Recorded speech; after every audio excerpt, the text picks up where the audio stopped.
Alright, let's go, ladies. We have a little bit more of the Panda Cup right now, and for everybody that's wondering at this point, hey, why did we have drafts in every single one of the games before, but this one doesn't really have a draft? Pretty simple. I was actually not able to cast this particular series live because we did another game, another match at the same time, but apparently it was a pretty intense one, and that's why we're now jumping back and double checking which team takes it and also how the entire series unfolds. We got Pepe Milady going up against Inting for Ruby, best of 3 series obviously, and on the left side the blue team, the Polish team with Will Q on May, Dylan Rega, Gore Rider on Greymane, Nasher on Liming. I think he's a sub player for the team here, and Richu is playing Leoric, whereas on the right side of the map, Inting for Ruby with Mind Talk on Deathwing, Rainy Day Eric on Sylvanas, Fish on Tyrael, we got Nox on Anna, and Baby Houdini is playing Blaze. So we actually have a Tyrael and Blaze combo in the game right now, which is kind of cool because this is more or less like the, I don't want to say like real, I mean it is pretty much an old school setup, right? The combo was played the first time at the Western Clash, I think in 2017 or 2018, and was incredibly successful for a long time because you got those layered defenses with Sanctification and also the bunker.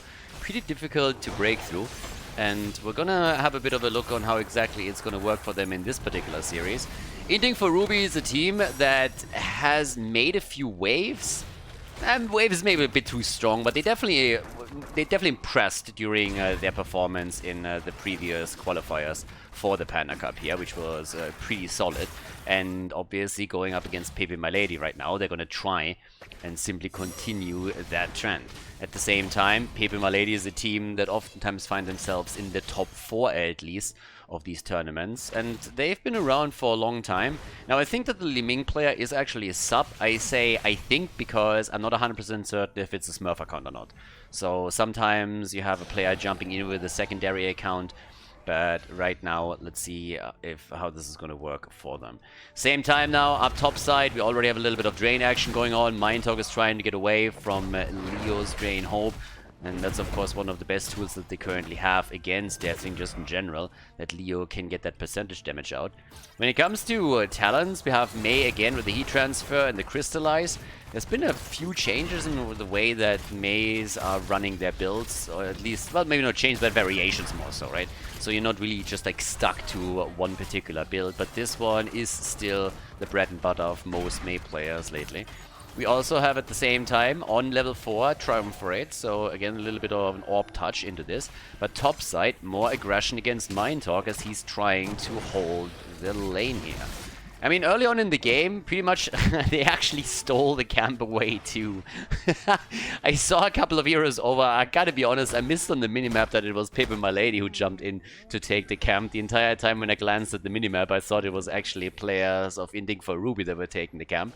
But no, they aggressively went in, stole the camp away, and did a pretty good job there to put additional pressure onto that mid lane and keep the red team tied up in the middle of the map. Now it's the first objective still, but that gives a slight lead in experience over to Pepe Milady. So the Polish team already starting to be a bit aggressive early on. And that also manifests itself in an attempt to go in the middle for Baby Houdini, who actually goes a bit too deep with his jet propulsion. Down here, Rega and Tyrael are currently playing this out around the tribute. That's obviously not going to go anywhere as long as the rest of the team is not moving in. But as you can see, there's already a slide. They're going for Anna. Oh, and Granny gets blown away by Liming here. Yeah, the younger generation comes in and takes her down, so no chance for Anna. That's the first blood in the game, and level 7 for Pepe Milady. That gives us, of course, also Calamity. Baby Houdini misses the jet propulsion again and goes down. That's the second time in a row that he falls a bit short of the jet propulsion and doesn't hit the target. And this time, it results in him dying. So Pepe Milady opening this up with a bang, honestly. I mean, these bad boys are coming in and doing some serious work at the bot lane too. With Greymane in the mix, they can definitely start to chunk this wall down. The entire thing is already gone as they're trying to go for the kill, and they get it as well. There might be a counter kill, and indeed there is. Greymane falls, but Sylvanas has been taken down. Leo is still rotating between the middle and the top. But down here, the action isn't quite over yet. Liming needed to be careful, especially since Anna was trying to connect the sleep dart. which didn't quite hit, but if it does, then it could be a very, very different situation at the bot lane, and maybe even a second kill coming in for Inting for Ruby. But as the second tribute spawns, the position for the red team is a little bit better. They already have a few heroes down here. Tyrael then again had to Hearthstone back in order to tap up mana and hit points. And now the rest of the red team is starting to slowly rotate in as Will-Q on Mei is trying to control the bot lane. Sleepdart doesn't connect there either. Top side, Leo of course has to make his way over as Deathwing could take to the skies soon. And does exactly that. And with this, we now are going to look at another fight over to Tribute. And for pepeMLady, this would be the second one. And it seems like they let it go. Yeah, oh, well, there's the interrupt, alright. They're delaying it a little bit while they're taking the camp. Forgetting about Deathwing there for just a second. But the problem is the level 10 ability. Yeah, and there's the triple channel now. Nice, I like it. Sleep darts are coming over, but the problem is that the situation is not going to get any better in a few seconds because level 10 is going to be a huge problem. So delaying isn't really helping you. If you want to take this, you have to aggressively force a fight at the beginning before your opponent hits level 10 and go for it. Right now, time is working in pepeMLady's favor, and yeah, Inting for Ruby can delay this, but they won't be able to completely shut it down. We got the Avalanche now into play, we got the Ancestral Healing, we have the Bullet, and Deathwing is just continuing to piss them off here. I mean, doing literally nothing else but annoying them completely. Sylph at the top then again is gonna get some serious value, especially if Leo is getting slowed down here. But interestingly enough, pepeMLady just said, you know what guys? Instead of simply dealing with the top lane, we are going to go down to the bottom of the map and we're going to sneak the boss. The problem with it is that that has already been sniffed out, and now both teams have level 10 abilities. There's the Entomb, Bunker and Sanctification at the exact same time. Bit unfortunate, coordination definitely lacking on their end, but look how low everybody is for pepeMLady right now. They are incredibly low. Deathwing coming in, oh, big kills coming through. 1 down, 2 down. They want to go for the triple, but they're definitely gonna go for the boss here. Yeah, easy steal. Easiest steal of their life. Boss taken by Inting for Ruby. Deathwing still at the bottom of the map. And this is getting absolutely nasty right now.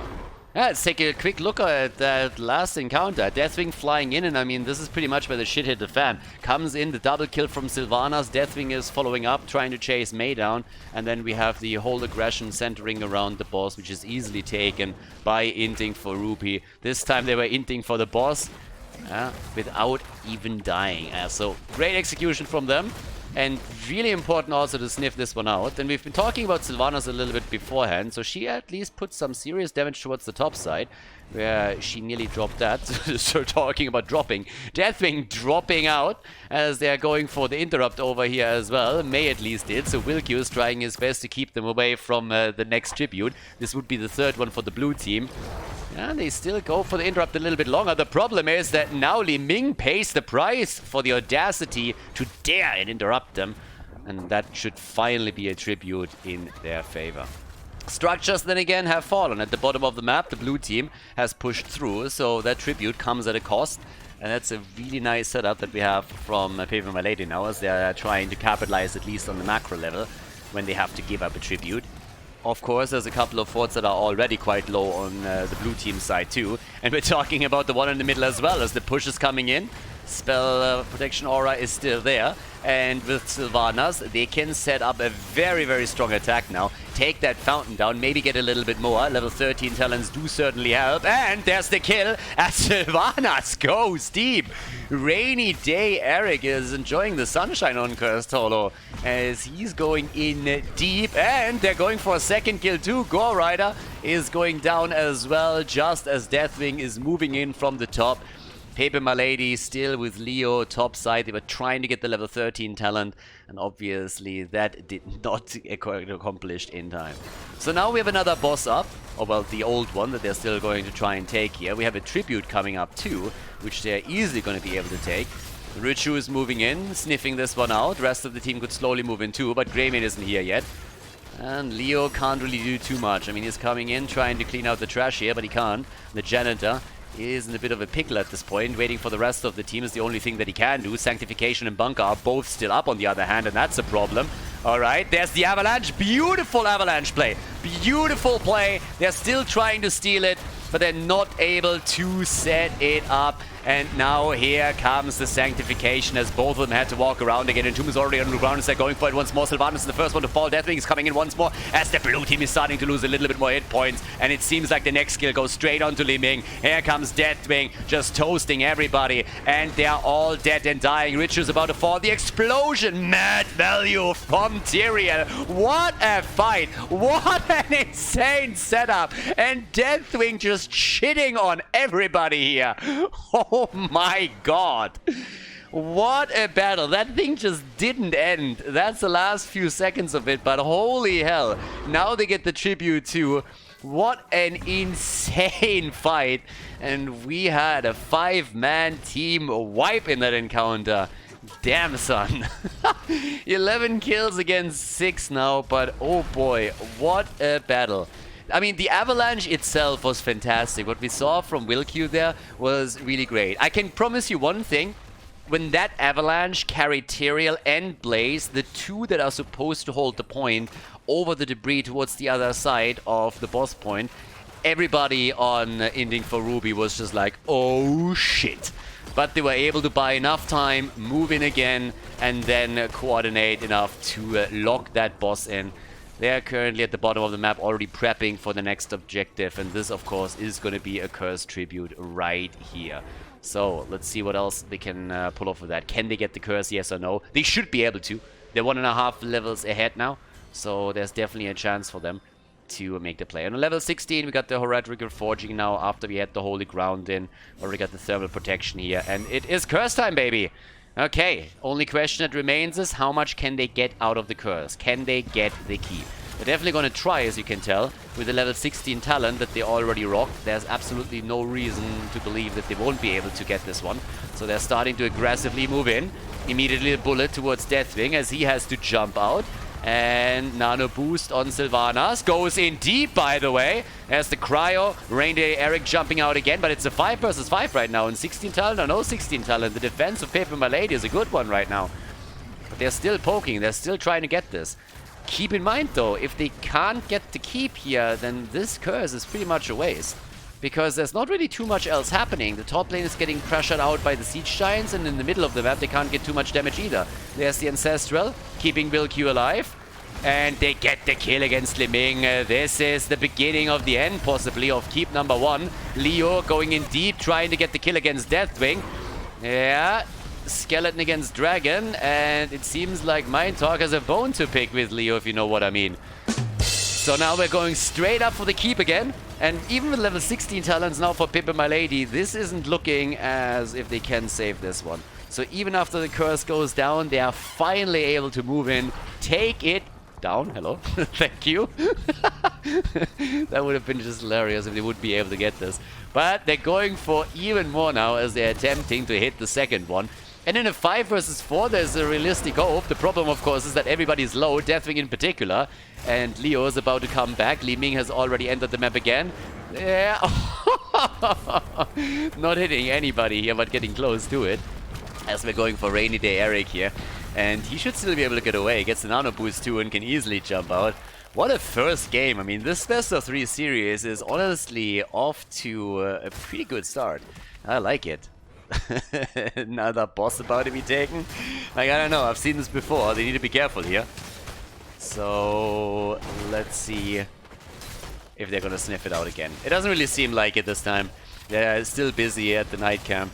But this game is already bonkers. Awesome, good start into the series, I like it. And as I said, Inting for Ruby, they have shown a couple of great matches already, and yeah, they're just continuing that trend. So I'm really looking forward to see them in more tournaments here. But for now, we're of course going to focus on the game at hand, where the boss is now pushing through the bottom of the map. And we have still the push here. Fish, careful.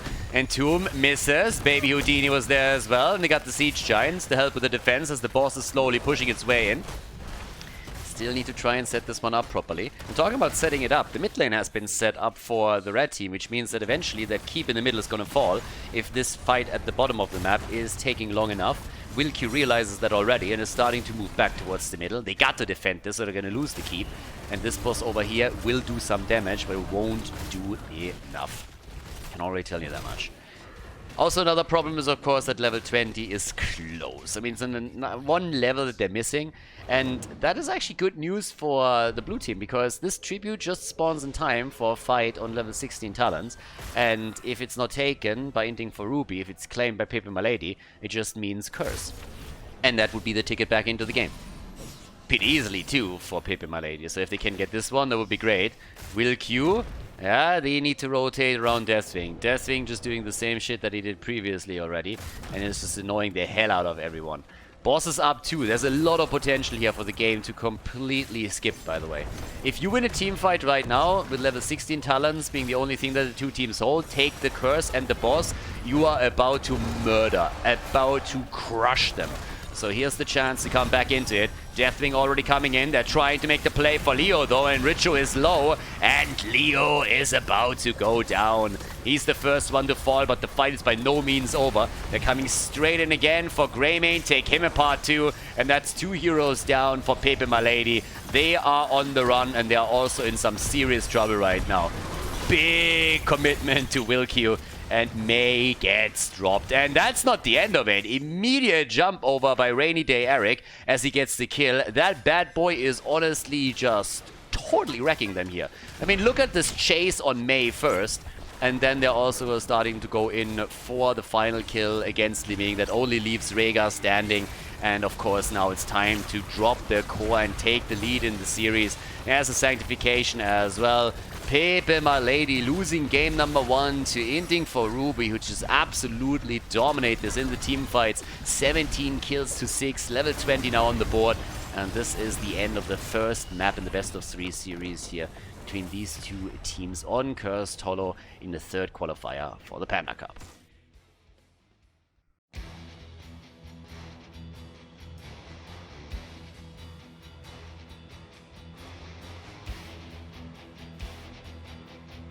Game number 2, the quarterfinal continues, everybody. Pepe Milady against Inting for Ruby.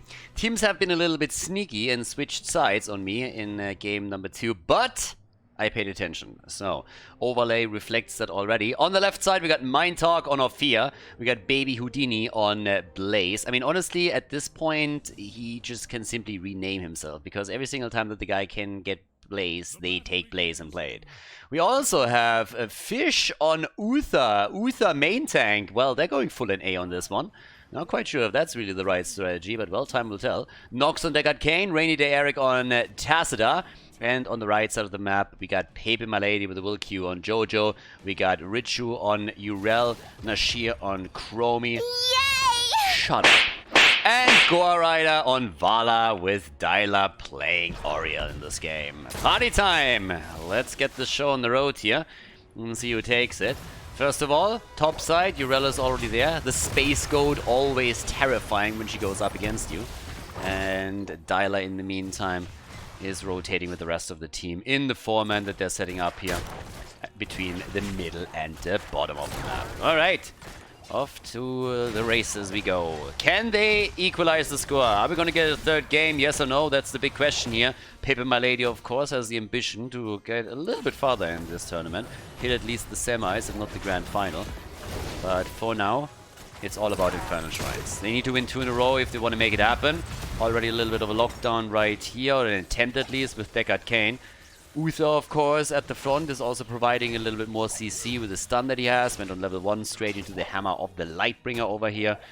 Top side, we see that Urel and Blaze battle. And Chromie went into once again the first time, and the time troubles. Okay, it's actually kind of cool to see an Oriel together with Vala, now in particular. Chromie, of course, also here in the mix. And a lot of wave clear with Johanna in particular available to the red team. Camps are getting taken. First of all, the one at the bottom of the map. This is the second one actually that Pepe Milady locks in. So a bit of an advantage already for them when it comes to it. And Dyla still guarding the flank here also a little bit, since Wilkie is currently sitting here. Okay, that's the damage as they're trying to defend the camp. and Chromie just firing away from the distance. So pretty much just what you would expect in the early game. Camp priorities obviously there. Everybody waiting for the first objective to be announced. And you're of course trying to sneak a little bit of extra experience in and prevent the opponent from rotating into it. So yeah, a couple of those. Then again, we have already an attempt to take the Shaman camp. The first objective is going to spawn at the bottom of the map, so timing on this camp is really going to be crucial. You don't want to take it too early or too late, so they're most likely going to keep one hero around to make that work. And at the same time, we got Wilq already trying to slow them down, as Inting for Ruby is attempting to go to their own camp over on the left side. So far, haven't really reached that yet, but here's the announcement. Top side has been taken, Blaze is already sitting tight here, and they are starting to invade. Yeah, Pepe Milady getting a little bit aggressive over here. And they're gonna steal this one. Uther is still at the bottom of the map, so they get both camps at this point and can now slowly rotate down to the bottom of the map. That's a pretty sexy setup for them, honestly. That's actually a really good setup for them. So, double camp topside. Chromie is now in position with the rest of the team to go for the shrine. Wilq is already taking it, and the more I look at it, the more I think that Inting for Ruby will have to give this one up, more or less. I mean, it's going to be incredibly difficult to take. Vala is now also ready. Tacita, that fucker, comes in and steals most of the minions away. Rainy Day Eric with a big win for the team here, and that actually keeps them in play a little bit longer. Yeah, not bad. That was actually sneaky, I like it. So now it's pretty even. There's a slight lead, of course, for Pepe Milady. The fight, on the other hand, the position on the shrine has been taken by the red team, and the outside poke just continues. Auriel is whipping him away. Baby Houdini with the jet propulsion, and then Dyla cracks the whip, and off he goes. Nicely done, well played by Auriel, and they're still poking. 29 to 19, that's what we're currently looking at. Chromie still firing away. Richo gets actually hit by Tacita. Rainy Day Eric with another hit connecting, and oh boy, they're just doing fantastic here right now. They're actually starting to come back into this. 2 stacks are missing, and they're gonna lock this one in. 3 for Pepe Milady. Anybody's to take, but here it is. Johanna gets taken down, and the Punisher gets grabbed by Inting for Ruby. Okay, didn't really expect that to happen, but that's 2 kills against 0. Level 7 on both sides, and another kill! Chromie gets slapped around a little bit, and this time there's no yays anywhere to be heard as the little dwarf goes down. Gnome, dwarf, whatever, definitely not a dragon. And they are going for the fort as well now. Okay, 3 kills to 0, fantastic start. They're pretty much continuing where they left off on the first map. Game number 2 looking so far pretty good for them. And at this point, we have 16 stacks for Chromie, 65 on the other hand for Tacita. Already a rotation from Baby Houdini from the top up to the bottom. Talking about the bottom of the map, that's where another camp is currently being taken, and once more both teams are committing to it. Yeah, the whip cracks out, there's the kill. Alright, our little schoolgirl is down, and now they're gonna try and go for fish, and Uther gets murdered. Yep. How much would woodchuck chuck if a woodchuck could chuck wood? And Uther doesn't chuck anything anymore because he just got chucked down pretty quickly. So now we have 3 to 2 kills. A little bit of a comeback attempt by Pepe Milady. Even though I gotta admit that Inting for Ruby with the what is that? 3/4 level lead is gonna be in possession of the levels 10 talent a lot faster and could potentially try and, I don't know, not get too much done, honestly. There's no camp on the map right now. They could maybe try and commit to a fort. I don't really see that happening either, but I guess they're gonna steal this one away. Fair enough, fair enough. So they're gonna take this one without any problem whatsoever. Try to provide division over here too. Go Rider, careful. Can't stay too long over here. Yeah, Fountain is down. That's a good one. Nicely done. And, well, with level 10 abilities now on both sides, let's see what we got. We got the Divine Shield, first of all. We got also the Crushing Jaws over here. The Aegis for Auriel. And Rain of Vengeance for Vala. Alright. But again, close game. I gotta say, this series so far is actually a pretty tough one. Because Tolo was already a great map. Now we're continuing in Infernal Shrines. And it pretty much seems like it's going to be on roughly the same level. Wolf from Chromie comes out. There's the attempt for the kill. Uther with the Divine Shield. and an exchange in cooldowns. Obviously a little bit of a better change for Pepe Milady, considering the higher cooldown of Divine Shield. But yeah, they're trying to get another kill here. Alright. Blessed Shield is, by the way, up. Could try and use that. There's the stun. They decide against it. Then again, we got an attempt to go for a kill against Chrome at the same time. Where's the Blessed Shield when you need it? There it is, but it's a bit too late, and Jojo is dead. Stay a while and listen, baby. And here's the kill. There's the double, and they're gonna make it a triple, baby. Easy peasy triple kill right here, and what a beautiful start again for the next objective. That setup with Deckard Cain was exactly what they needed, and of course there was just no escape anymore for Oriel either. She just delayed the inevitable, and now they can rotate towards the top, but we still have Ritual in play, but it's 6 kills against 2 now. And Pepe Milady, they gotta be careful. This is not looking good for them. They are starting to fall farther and farther behind in this game, and it doesn't really seem like they will be able to grab this objective here either. Now, they still have a chance if they want to come in and play a 5 versus 5. The problem is that level 13 is soon going to be ready for Inting for Ruby, so it would be a fight against the team with the talent advantage. So it's starting to get a little bit tricky for the Polish team. And they need to actually dig down deep and really come through with this. Napirdalai, baby! Let's make it happen. But I'm not sure if they can. Time will tell, I suppose. Baby Houdini is holding the middle against Dyla and Richu. But, of course, the Shrine topside is going to be taken. That's going to be an easy objective. The problem is, and nobody seems to care, that Pepe Milady just went bot side and took the fort.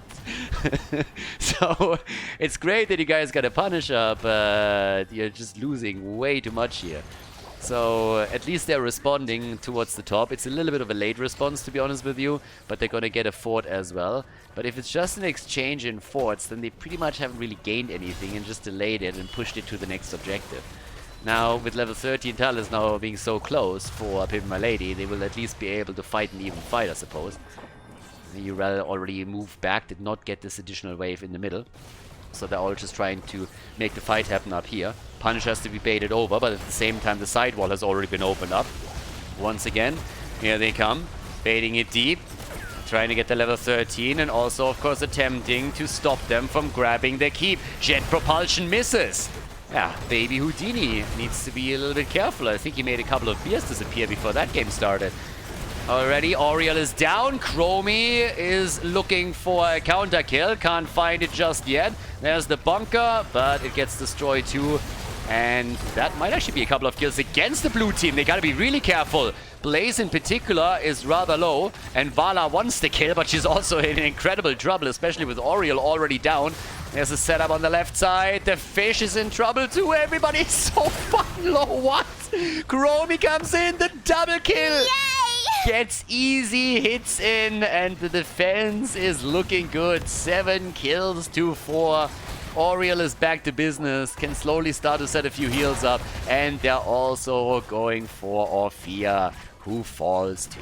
7 kills to 5, the keep still in play, the defense successful, and Pepe Milady able to, at least for now, hold on and also close the experience gap. Pretty, to a pretty big extent, actually. 7 kills against 5, and so close in XP right now. This is looking better and better for their chances to come back into this. Now, of course, on structures, they're still behind, but you gotta be careful here. Top side is also getting absolutely crushed right now. So with 15 versus 15, that's the moment to really make the play, and maybe even get another fort here. They're poking around for just a bit longer, but with the commitment that we're now seeing from the blue team, they're starting to rotate down to the bottom of the map, since all 3 camps are currently up. So they're attempting to steal this one away, and could then theoretically also attempt to get the fountain here. Pings have already been YOLO'd out, and let's go. Also damage output, 29,000 for the Chrome Star, same as for Orphea, both of them on equal damage pretty much. There we go. Fountain goes down, that's the first one to be eliminated. And now the move straight down to the bottom of the map in the attempt to take the remaining camps here. And honestly, first of all, they need to get level 16, and they're about to do exactly that. And second of all, they're of course going to try and also get a little bit more of a dominant position thanks to all the camps that they can sneak in. Vala likely with the Manticore now on level 16, at least she should. against this setup here. And there we have it. Manticore immediately locked in. And they're just waiting for the objective right now. Try to keep the lanes under control as much as you can. Take this one down eventually. Can't really let it push in too deep. Of course, you want to let it push in a little bit deeper so that you're in a safer position. Don't have to go out that far. But it's a nice game right now. It's pretty much dead even. It's an eye level at this point.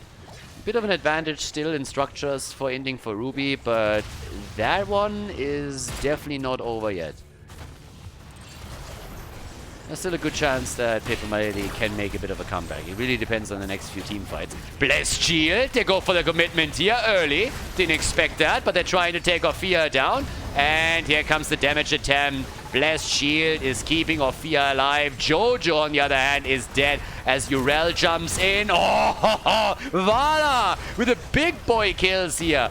Nicely done. Vala getting the kills connected. So does Oriel. So now we have all of a sudden 2 kills against 1, and they are starting to chase them down hard. The Space Goat once again being the hero that makes all the difference here. All right. Quick look at how exactly that came through. Johanna the first one to fall. And then, of course, this setup, beautiful. Ended up with a double kill and even more trouble. But that was exactly the moment when it turned in favor of pepeMLady. 8 kills to 7 still in favor of Inting for Ruby, but they're losing a bit more ground now. And they are having trouble getting this Punisher now secured for themselves. It's actually pepeMLady that's already sitting at 30 stacks at this point. So looking really good here. Gore Rider also staying safe, getting the Rain of Vengeance, just keep them at bay a little bit in the choke point, and they're taking full control here. And Inting for Ruby is also moving away. They were trying to poke a bit, see if they can get a free kill or something, but they can't really commit to a fight here. If they try and do that, they're going to get absolutely murdered, and they can't really risk that happening. So they have to push back right now, which is exactly what we're seeing here.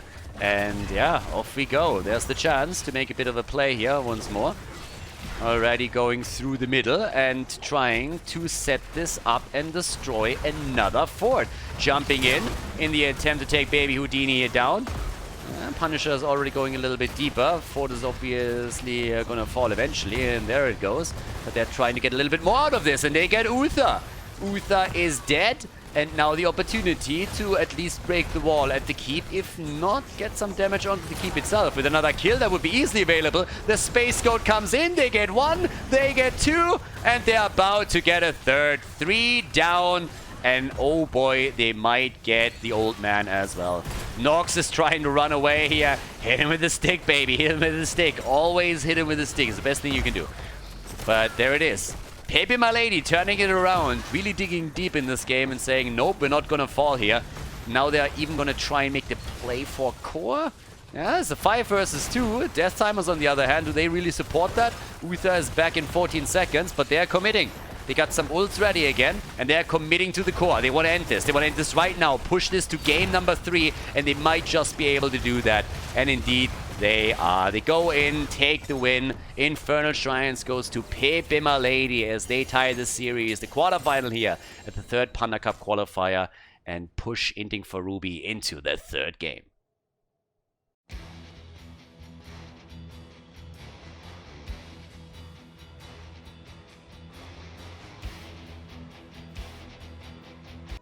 Game on, the 3rd one, ladies and gentlemen. Let's make it happen. We got pepeMLady and Inting for Ruby. Yeah, and these suckers actually changed sides again. Seriously, it's like a mini game here. Let's see if the caster pays attention to what we're doing, apparently. So we are on Battlefield of Eternity, and thankfully we don't have Artanis on the side of the Polish team. That's usually the biggest threat that we have here. On the left side, the Wilq on ETC. We got Cesabos on Deathwing, Richu on Urel, Dyla on Deckard Cain, and Gore Rider on Chromie. As to the right side, Inting for Ruby is trying to end with a fish on Diablo, Mindtalk on Orphea, Nox on Rega, Rainy Day Eric on Cassia, and Baby Houdini is playing Uther on the side lane. Let me guess. Blaze got banned? Blaze got definitely banned on this one. 100%. Okay, so we already have with level 1 talents. Again, the Hammer of the Lightbringer. Poor Uther going up against Urel all the way up at the top. But yeah, the Wilq on his ETC. And let's see which team is able to lock in the victory and advance to the semifinals. Next stop, semifinals, obviously. So there's now a big opportunity for everybody to try and check this out. But yep. The chicken skin, by the way. Ah, I hate this Deathwing skin so much. You have absolutely no idea. It's a glorious dragon. Not like a gnome, like fake dragon Chromie over here. And then they put him into a chicken skin. I mean, if you see that thing, you just want to put him in an oven and, yeah, have some food later. I mean, that thing belongs in the XXL KFC basket and nothing else. I mean, let's go, girl. But, yeah, so definitely not the skin that you want to go for. If you're using this skin, then you're doing it wrong. That's enough for the Dragon Lore, by the way. Outside of that, we have at the top now the commitment with a few of the red team's heroes to the camp. Bot side obviously has taken 1-2. That's one of the reasons why the rotation happened. But as we're speaking, we got on level 1 the charge strikes in, and Chromie is of course trying to stack a little bit more, as they're already bullying Diablo a little bit at the front here. Yeah, the push at the top on the other hand. Uther with his axe is trying to take the tower down. Good luck with that, buddy. Chromie is coming in too, get some serious damage connected. Nice. And at the same time, Cassia is already on the run. So all of them seem to be able to get away. Well, maybe not all of them. The fight is honestly getting a bit nasty. It's a 4 versus 4 commitment as the solo laners are now at the bottom of the map. Well, not all of them. Uther is still up here at the top. We have Orphea instead holding the lane against Urel. But Baby Houdini gets out, and I guess that was pretty much all that he wanted to accomplish here. He was the one that got caught off guard a little bit from the rotation. So, as it stands, we still have both teams waiting for the level 4 talents, and of course it's time for the Shaman camps to be taken. And, yep, off we go. There's our level 4. We already got the heat wave in. Yeah, we are suffering a heat wave right now. In Spain, and as far as I know, in Germany too. So, yeah, it's getting hot in here. And we are literally feeling the heat. So, a lot of the names, apparently, that we get these days, heavily inspired by the weather patterns that we're experiencing here. Okay, so... we're level 4 talents now ready. We already got the Hand of Freedom. Yeah, the American goat right here. Okay, Uther's done with the quest. And, well, let's go. Top side, Deathwing currently holding the lane. But the 4-man has changed a little bit, and now that the Immortals are in play, it's time to go straight in for that. It's actually kind of fascinating if you think about it. Look at the damage dealers in this game. Where is Vala? Where is Reyna? Where is Hanzo? Where is Li Ming? Where's any of the damage dealers that we are normally seeing on this map? All of them gone. I mean, we don't have a single one of the standard damage dealers for Battlefield of Eternity in this game. It's absolutely nuts. As it stands, though, it seems like they're having some beef with ETC, and he goes down. First one to fall in the game. Inting for Ruby coming in with the kill. Diablo taking him down. And the halftime show gets actually successfully won by the blue team. So they might have lost the hero, but at least they get that. The problem is they might lose another one, and indeed they do. Chromie down, and there's the kill against Richu. Yep, 2 eliminated. Nicely done. That's 3 kills against 0 now in total, and the chance to go for the objective after initially Pepe Milady took the lead here. So here we have it. There's the push onto it. Can we actually get that? They're trying. Urel and Chromie are now slowly coming back. They're going for the big bad chicken. But Deathwing starting to jump in and attempt to take them down. Rainy Day Eric blinding the Immortal. Yeah, that thing is not going to hit back anytime soon. Yeah, but instead, who's winning it? It's the blue team. Pepe Milady, nice. Baby Houdini. Chromie trying to get the kill. Deathwing down. And they're losing another one. Mind Talk is dead. But the counter kill attempt against Richu, the Space Goat, is also getting dropped. Alright, kills all over the place. But mostly Inting for Ruby is starting to take heroes down. They lost the objective, but they're winning the team fights again. So we have them with 5 kills against 1 at this point. And looking pretty solid here. They need to defend against this, but honestly, as everybody else is either dead or just now coming back or rotated bot side, there's not really a problem with it. Deathwing is jumping in. We have Gore Rider over here now too. But can they really take the fort down? I guess the answer to that is nope. Not happening. So, yeah, the Divine Steed comes in. He ETC also with a power slide, trying to set a kill up for the team. The old man with a follow-up attempt, not really working out. And there comes the terror moment of Deathwing. He goes full Benjamin Blümchen and tries to take them down with his Molten Flame. Coming back out again, Deathwing hopping out and totally safe here. Taps the fountain and is good to go. 6 kills to 1 though.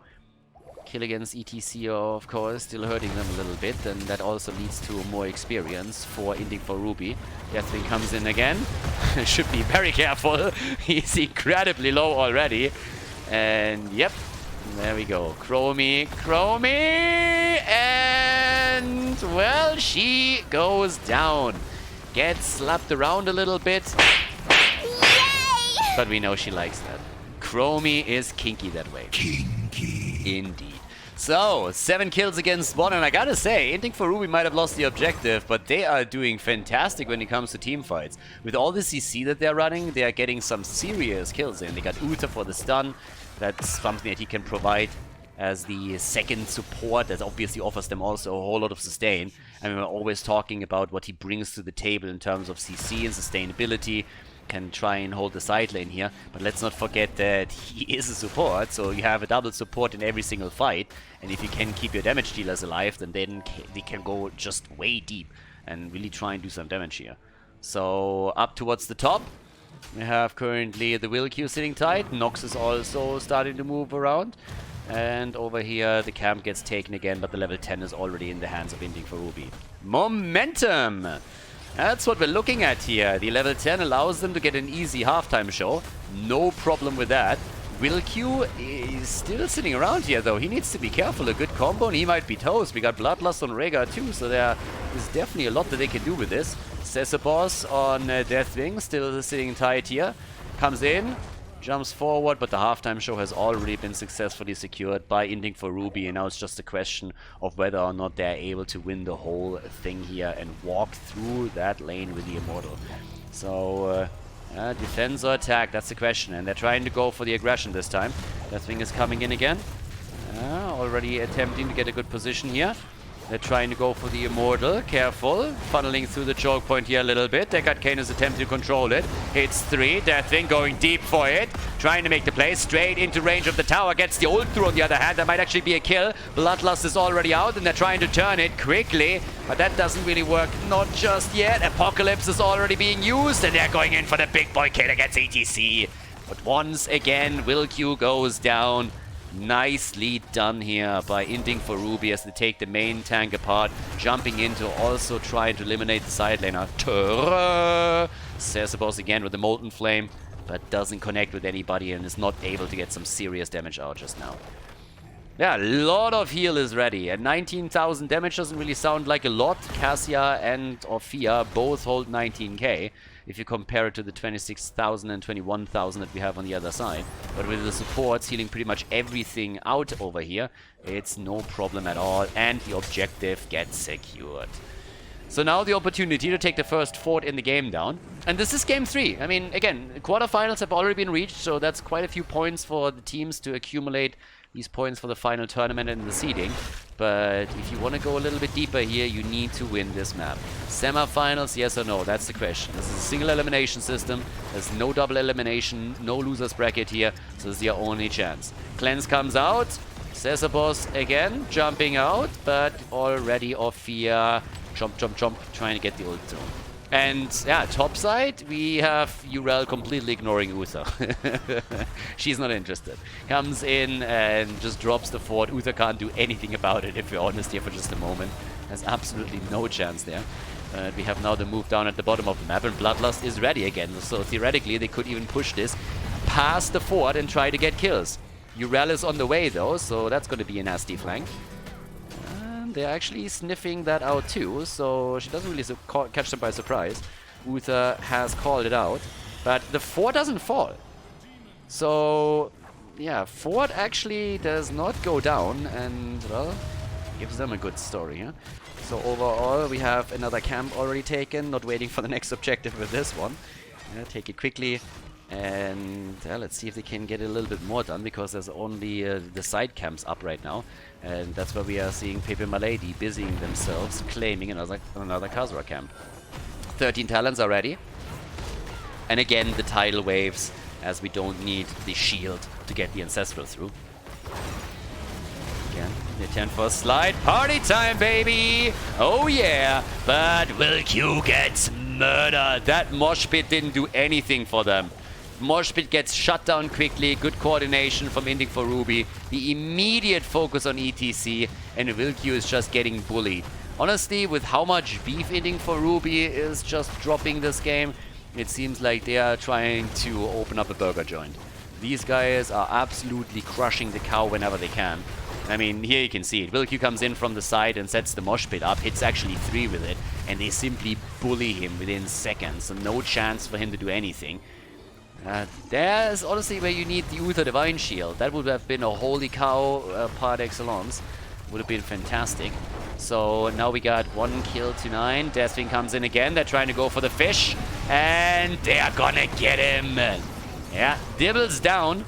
But of course he had the stacks together. And again ETC dead. Holy hell. ETC, he is getting crushed. He's died 5 times already. Has just no chance in these situations. They focus him so quickly and he simply can't survive this. He's the only real frontliner for them right now. And it's a massive problem. They just can't keep the cow alive. I can't really even blame him. I mean, in the last encounter he hit a 3-man mosh pit, but they just dropped him anyways. So now we're going straight in for the next camp over here towards the left with 10 kills against 2 and numeric advantage on the map. Inting for Ruby is of course making the aggressive move onto the Immortal and trying to take that one down as well.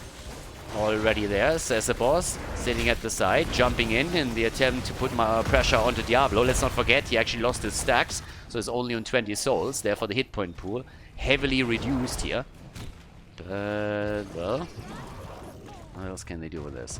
The gloves of alacrity are in, and now still level 14 for both sides. Cassia starting to come towards the middle in order to help out with the fight. Still noteworthy that the only fort that has fallen was on the side of Inting for Ruby. They might be ahead with 8 kills, but that doesn't mean jack shit if you can't win the game. We've seen multiple examples in this tournament already that kills don't equal victory. So if Inting for Ruby can't continue the trend, then it's a problem. Then again, if they keep killing heroes on the side of Pepe Milady, now that the death timers are slowly starting to heavily increase, that will mean a lot more and allow you more and more map control. But here comes the potential kill against Rainy Derek. The shield mosh pit attempt, and they get so much out of it, but not enough to get a kill. They're just not able to kill anything. They can't get the damage through. There's a double support on the other side, and for some reason they're just not able to get the damage. ETC gets wrecked again. Super frustrated at this point, I'd assume. 11 kills to 2. The entire fight, they're getting everything initially that they want. A good mosh pit, but then the damage is just not enough, and they are in so much trouble right now. Because that is another Immortal, and this time we're talking about 100% shield on this bad boy.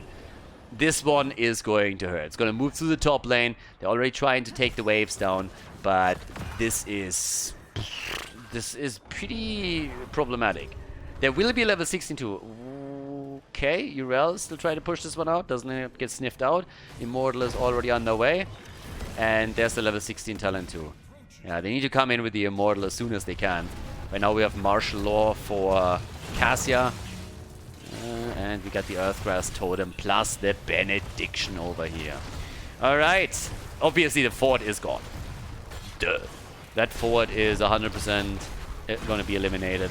Question is, what else can they get? It's 14 minutes into the game. Immortal doesn't really scale too heavily yet.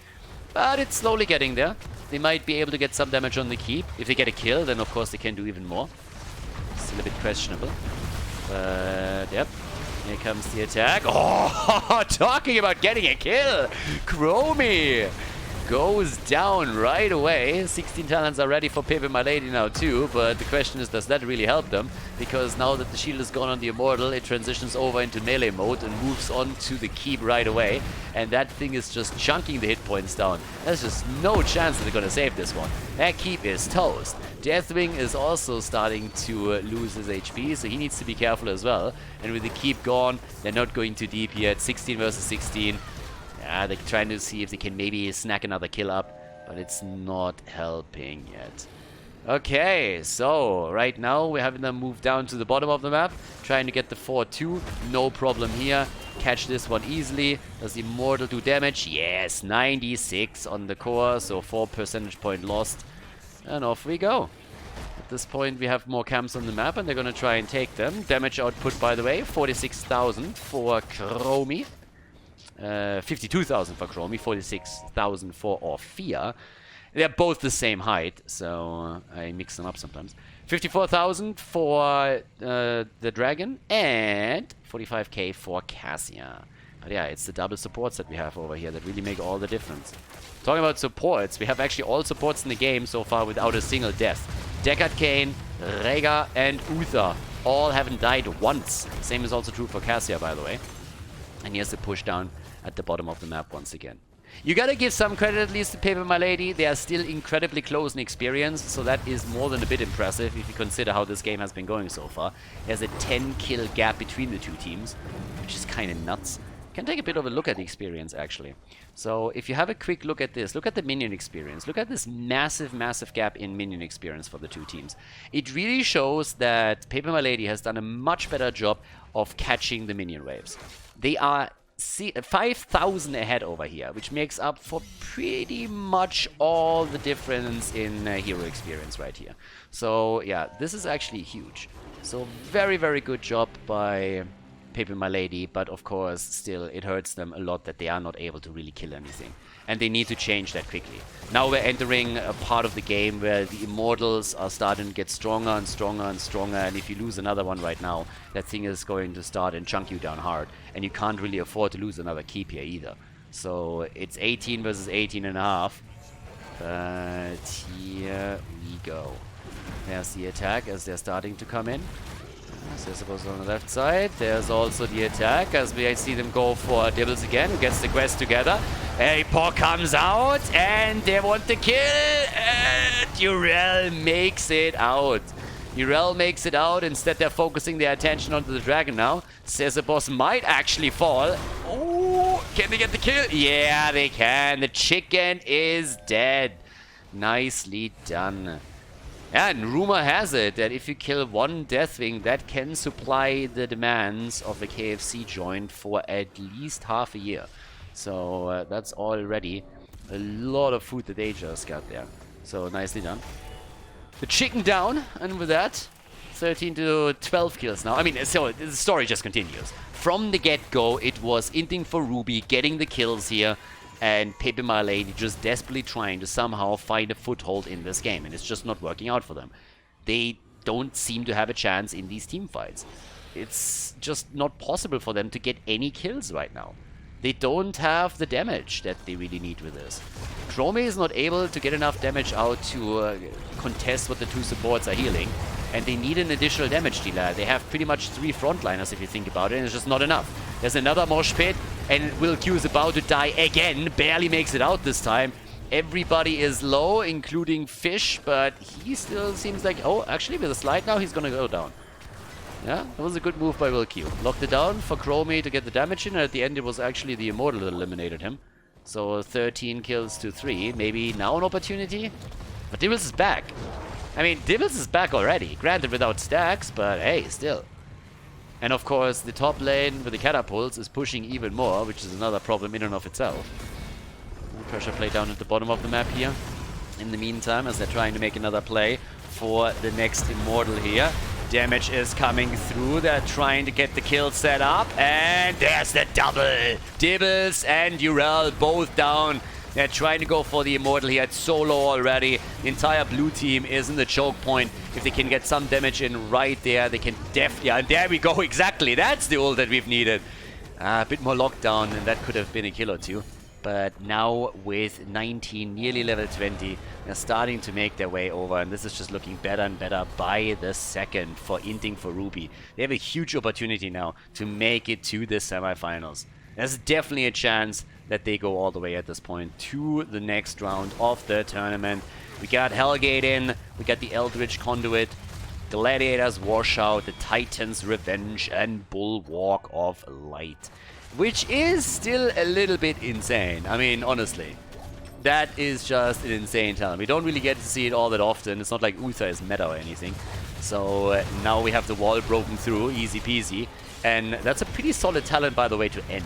If you make it onto the core with it, then, yeah, in a pinch, that can help you a lot. Then again, if you don't use it, then Ophia dies anyways.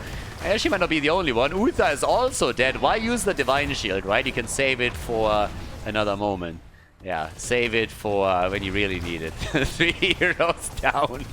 Pepe Milady, a good defense. It still costs them the keep, but they can take 3 heroes down without any issues here. Since, yeah, a few of the players of Inting for Ruby apparently decided that ultimates are stupid. So, yeah, they're at least trying to get the camp at the top. Once that the Immortal is down, they can claim this. 94, 85% actually on the cores. The Immortal still did some extra damage. Yeah, Urel takes care of the camp. And while the camp topside is taken, we currently have the bot lane pressured. Because obviously Pepe Milady is realizing that they need to do something here, and they have a bit of a window in which they can try and take the keep down. The problem is, as you might have already seen, that they just don't have heroes that really excel at damage against structures. It's not like they have a Grey main or anything here. But they're still maybe able to take that keep down. They honestly need to do something, or this is just over. You can't fight if you don't have a single keep on the map anymore, and catapults are pushing both your lanes in. So they are able to take that down. That's a big win right there. Inting for Ruby might have just thrown. They came through with the big hits, but they were not able to finish the core, and they lost 3 in the process, and now lost the keep themselves. So if you actually think about what just happened, Inting for Ruby won a big Immortal. The only thing that they got with the Immortal was the bottom keep, and in the process they lose 3 heroes and their own keep on the same lane. So not really a big win for them. Which means that now that we're 22 minutes into this game, on level 21 with 21 kills between the two teams, we still have an opportunity for Pepe Milady to bring this back. This entire series was just so close from start to finish. From the first game on Khaldor over Infernal Shrines and now into Battlefield of Eternity. And pretty much whoever wins the next team fight takes the game. You win the team fight, you can go to the core and you can just end this shit. Or of course catapults could make it over to the core too, if Pepe Milady doesn't pay attention. So yeah, that's another one. 88,000 damage by Chromie right now. And we got 71,000 for Fia. They're trying to go for Deathwing. Says the boss. Alright. He's making it out here.